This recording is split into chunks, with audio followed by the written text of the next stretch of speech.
Hello, my name is Josh Atkinson, and you've once again stumbled upon my oil painting YouTube channel. Before I get started with today's video, I want to ask everybody to hit the like button, the subscribe button, and the notification bell to help with the algorithm. Yeah, today I will show you how I made this portrait of Kanye West. It's the second time I've painted him.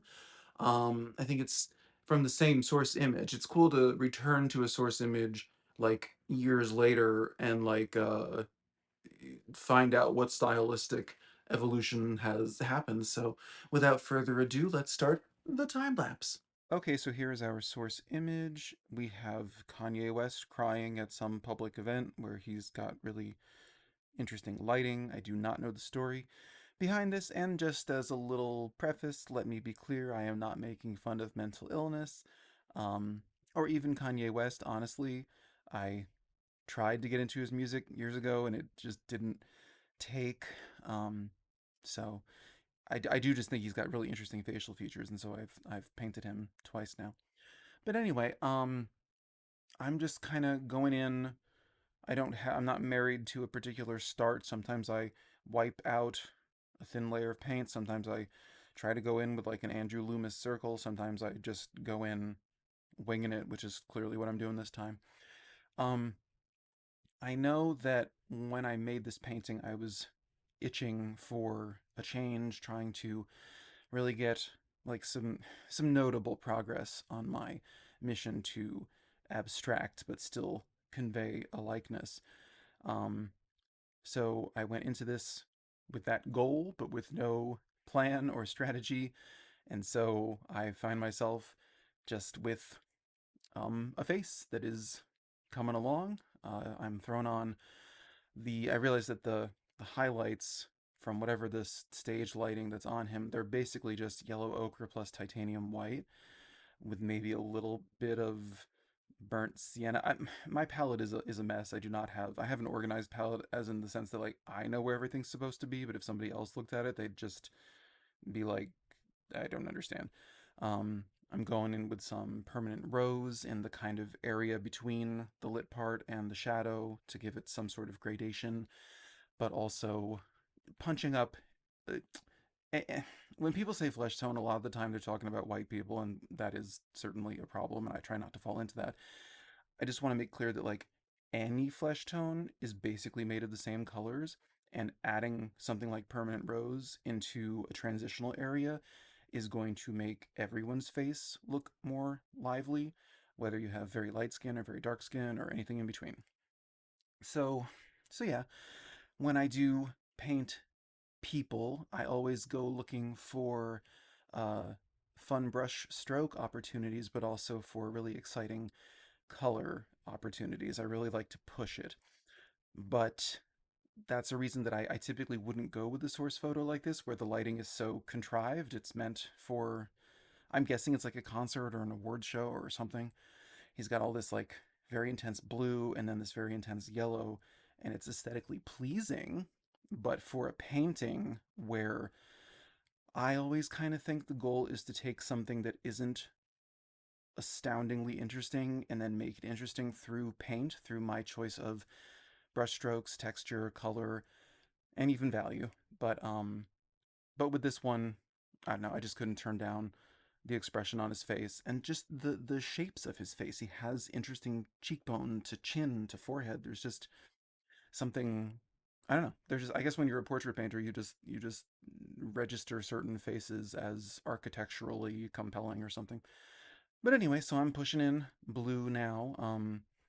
It's I guess you'd call it the reflection on the shadow side. The blue is cast there. Our shadow sides always have some ambient light reflected onto them. Should I say always? Maybe I shouldn't say always, but generally speaking, they do. So, so I'm putting that there. But but if you're subscribed to this channel, and if you're not, you should certainly take this opportunity to subscribe and to click like and share with your friends and your grandparents and all that. But I've been talking a lot about trying to find a way to abstract portraits that hasn't been exactly done before, but just to find what's mine. I want abstraction, but I want the likeness, I want it to be pretty recognizable. Um, so with this one, as I said, there was no plan. So now I'm just kind of trying to make it interesting to myself. And I will say that's that's a bit of progress in my artistic journey that I'm happy about, and that you should commend within yourself. If you don't know exactly what your art should look like the North Star should be, is this exciting me? You know, like am I driven to continue working in this way? Like I love the way the brushstrokes are developing here. There's one that's kind of making his what do you call that? Like jowl area, the silhouette on the left side of his face. It's inaccurate. It's messing up the likeness, but I really like it, and maybe I should have left it there. Maybe that would have been, maybe leaving mistakes is how you find your true voice as an artist.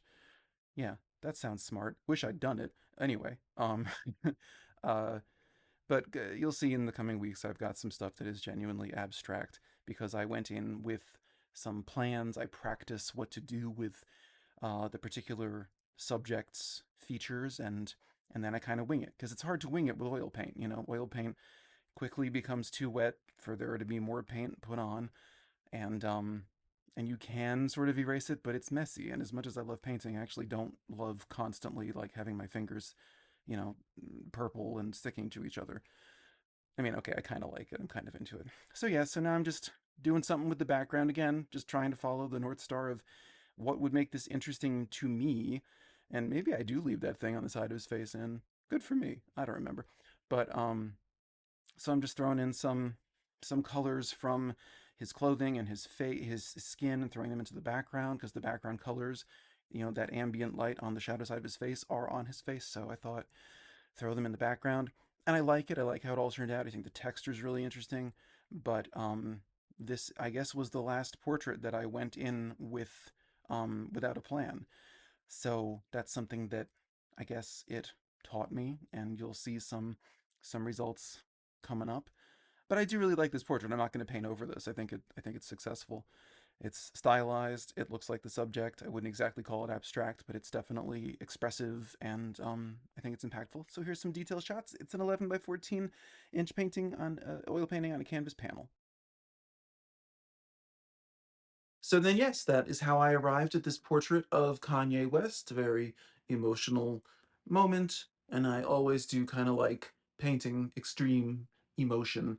Um, but so yeah, I mean, it's not a final style point for me. I don't know that I really like necessarily learned anything except to come better prepared if the goal is to abstract. And you will see the results of me actually doing that in the coming weeks. But for now, this has been Kanye. I wanted to say thank you to the, I think, like 5 new subscribers I got this week. Slow week with the algorithm. We're trying to hit 1,000 by the end of the year, but I so appreciate all 5 of you and all 527 of you as of this point. I'm halfway to 1,000, so that's awesome. But so yeah, if you enjoyed this video, you can check out last week's where I do these two sort of nocturne, these sort of like lunar skyscape nighttime paintings, or the previous week where I do another leaf painting, because leaf is the motif over here on my channel. I rhyme sometimes. Okay. So I'm gonna go now, but I will see you in 7 days with not a leaf, but something foliage related. Okay. All right. Smell the flowers till then, and I don't know. Pray for Kanye if you care. I don't especially. I'm gonna go now. Okay, I'll see you then. Bye bye.